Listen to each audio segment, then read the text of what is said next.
Good day, everybody, and we're back. Jacob's PC. We got a couple of, actually a few great guests today. I'll start with Eric. Eric, how you doing, man? Great. Good to be here. My man is from Marcus Millichap, Global Director of Capital Markets Group, right? Is that did I say it the right way? Director of the Global Capital Group. Yes. Very fancy. I think it's important fancy. that it's Eric Michael Anton. Oh, yes. Okay? It's Yes. three first names. Speaking of Eric's, you know? we have Eric Brody in the house, Annex Real Estate Partners, right? Annex Real Estate Partners, yes. Annex Real Estate I've Partners. only been here for quite a few times, so you don't have it straight yet. Amazing. Thank you Capital so much. Advisory. Capital Advisory. And we have, development. That's right. We have Dorian Lamb here. Hey, from what's going on? We have from Cornerstone Land, right? Yeah. Title. That's right. Title All right. and real estate closings. That's All right. right. Let's talk about the market. I mean, we're in distress, boys. We're in distress. I want to start with a very, very big macro level view of where we are at the market. I mean, I'm gonna ask this to the group. Anybody feeling the heat right now? Anybody feeling the turn of what everybody was talking about? Talk to me. No, I mean, that's actually something I wanted to ask you guys, right? I mean, we all read the news and, we've been hearing about impending doom for, I feel like, quite some time now. And anytime that anybody goes out there and puts a statement as far as when it will happen or when it will come, it passes. So I'm wondering to hearing from the experts, from you guys, to see, what's going on? How much more can you delay? How many more extensions are there? How many more modifications are there? Apparently, he is doing some deals right now. Okay, there's some refinancings that I'm doing for my clients who have a 20 building portfolio right now that's being refinanced. I'll give you the number. Hypothetically speaking, it's about $150 million, right? So if you're talking about refinancing a distressed portfolio of properties for $150 million, to be exact, it's about 15 to 20 properties, mixed use. Is the market back if we're doing those types of transactions, Eric? What do you think? Is it a cash in refi or is it a cash out refi or is it a straight refi? Tell us, before I answer, us what that means for the people that are watching. What does that mean? So what's happening now in the market, you've got a lot of debt that's coming due. And I'll put it this way to the younger generation whose teachers taught them dates don't matter. Dates matter. Dates really matter. So if you took out a mortgage just before the rise in interest rates, you might be very happy, right? If you secured a 4.5% mortgage for 10 years, you're in good shape. Right. If you have a mortgage that's coming due in the next couple months or year, you're going to sweat. You're going to sweat it out. So it's almost certainly the case that your rate is going to be double. If it's an office building, it could be triple, which is shocking. And so if that's the case, and if the value of the building is lower, you're going to have to put money into the deal. In other words, your new mortgage is not going to cover the cost of the old mortgage. So what is cash in and cash out? Cash in means you got to put real money into, to pay off the first mortgage. And why do you need to do that? Because you can't refinance at the same level, right? So if you bought a building at $100 million and you had a $70 million mortgage, and the bank comes back to you and says, hey, we love you, you're a great operator, but because of interest rates rising and because of the market demand, we can only give you a mortgage for $50 million. Right. And so you got to write a check for $20 million to keep your building. Do you think people are going to do that? $20 million? They are not happy about it. And this is what's causing many people to sell. Institutions, owners, REITs, et cetera.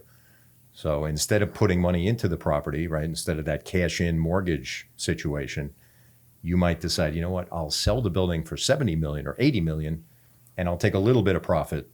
I'll take some equity out, and I'll live to fight another day. So let's be accurate here, right? Dorian asked a question of how is really the market, and we kind of sprouted into, what cash in, cash out means. But let's get it straight. What does cash in mean? Cash in basically means you have money that you have to put into the property in order for the cash out to occur, which is the refinance. No, in order to refinance. In order to refinance. In order to pay off your existing loan. Exactly. So you have to put cash in order to get the refinance to be approved. That's Am I right. correct? That's right.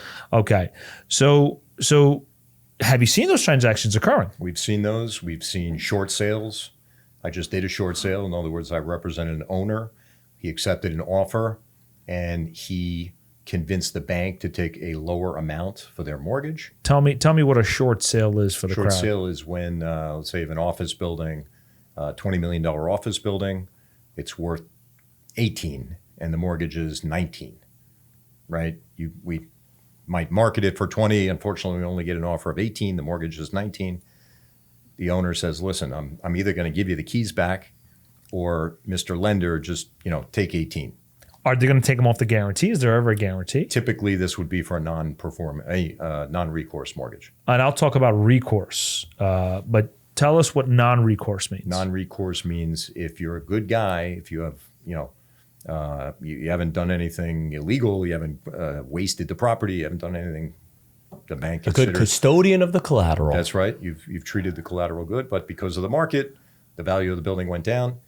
You can hand the keys back to the bank, and you're not personally liable.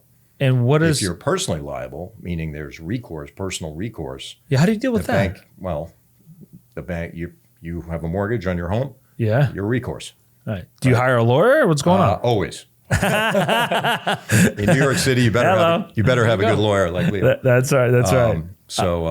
So I went to Columbia Grad School Real Estate Program. Okay. The first rule of all real estate forever is location. That's an equally important one. Good. Thank God. The first rule is never borrow recourse. Never borrow recourse.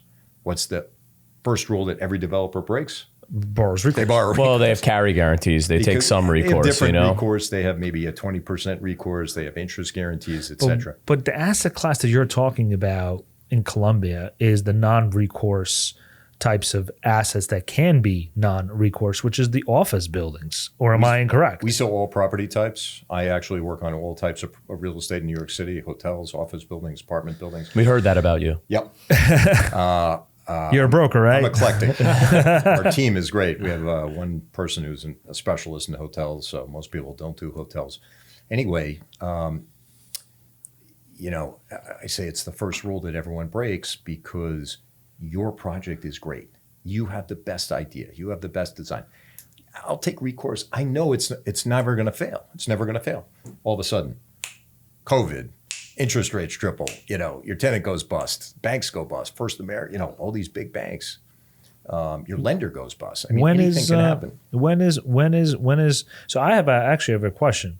When would someone give you a non-recourse loan that will never have any other springing recourse attached to it?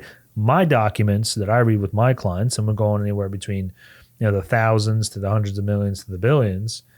In every single one of those documents, it seems like there's some type of springing or sprouting guarantee of some sort. So I'm looking to understand from you, or maybe the crowd here, what assets are there that you can purchase without those guarantees, if you know. Banks always want recourse. Right. Borrowers never want recourse. Right. It's just that simple, and it's just a battle. Okay. Right. So when the market's good, and you go to the bank, and you say, I have a fully leased apartment building. It's in great shape. The cash flow is fantastic. I just put a ton of money into it. New roof, new boiler, new windows.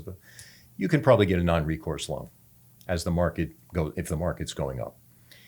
Times like today, you're less likely to get non-recourse, but it's still out there. But let's answer. And of course, CMBS is non-recourse. CMBS. Yes, and I'll get to that too. There's carve-outs there too. Yes. As an attorney, I'll let you know. But let's answer Dorian's question. What transactions have you seen that are, is the volume having peaked? Is it coming up? Is it percolating? Is it on its way down? What is Marcus Millichap seeing? And I'll add to that, not to cut you off.